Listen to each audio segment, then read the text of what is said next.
पवन सिंह जी जब भी किसी को जवाब देते हैं तो सीना ठोक कर देते हैं। और फिर से एक बार कुछ ऐसा ही हुआ है। जी हाँ, पवन सिंह जी ने अपने विरोधियों को अपनी पत्नी, अपने परिवार के खिलाफ बोलने पे करारा जवाब दिया है। तो आप आगे वीडियो में देखें कैसे पवन सिंह जी ने सबकी बोलती बंद कर दी।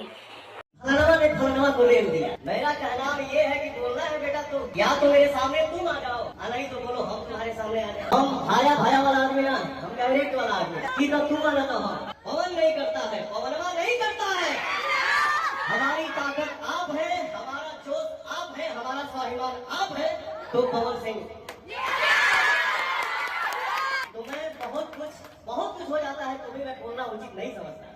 ठीक बा भाई, बोल के खुश बा रे, खुश रह। एगो गांव में बाबा के तबीयत खराब भइल, गांव के लड़का पूछले से बाबा काहे कि अब झूठो के ही गए बड़ा जा राम राम कर।